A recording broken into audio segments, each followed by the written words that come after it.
In the mid-1960s, before City Pop and Shibuya-kei, a rock and roll-filled era had risen in Japan. Inspired by American and British rock music, this thunderous musical movement came to be known as the group sounds era. This era started when the Beatles visited Japan to perform at the Budokan Hall. Their performances were so impactful that almost overnight there was a notable shift in the way music was being created.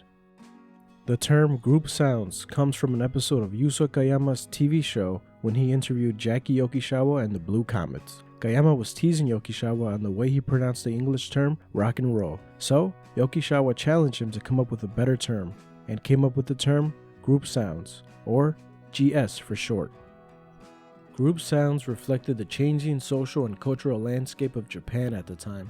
In the 1960s, Japan was going through a period of rapid economic growth and social change, and the youth was eager to embrace new ideas and lifestyles. This era was a reflection of this changing culture, with many people embracing the new sounds and styles of rock music as a way to express their own individuality and rebellion against traditional Japanese culture.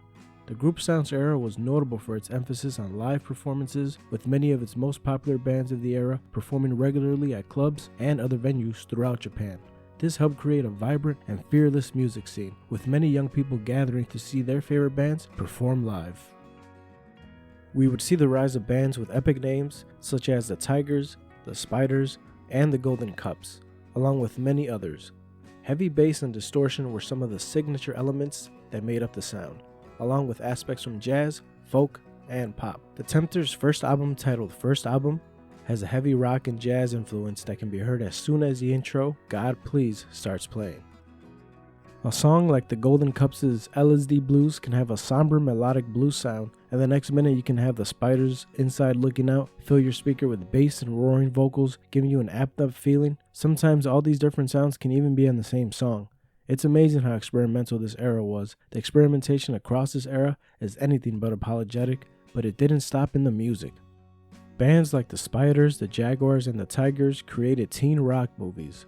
These movies were somewhat cheesy due to them being marketed towards teenagers, but they did have killer rock music performances. Group sounds also influenced the fashion. A colorful style, along with many musicians rocking long hair and bell bottoms, proved this era wasn't afraid to experiment with anything, including the fashion. With any impactful era came some controversy as well. During the 1960s, Japan would pride itself on strong fatherhood, and the elements of group sounds, such as long hair and electric guitar, was seen as juvenile delinquency. The outcome was, some high school students who had attended group sound performances were either suspended or had already dropped out and formed their own bands. As a result, many junior high schools and high schools would prohibit students from going to concerts. To make things worse, the Tigers were performing at the Nora Ayame Pond on November 1967 when a fan fell and was seriously injured. The Japan Broadcasting Corporation, or NHK, had to cut the performance out of the taping. Despite the short lifespan of this era, group sounds had lasting impact on Japanese music.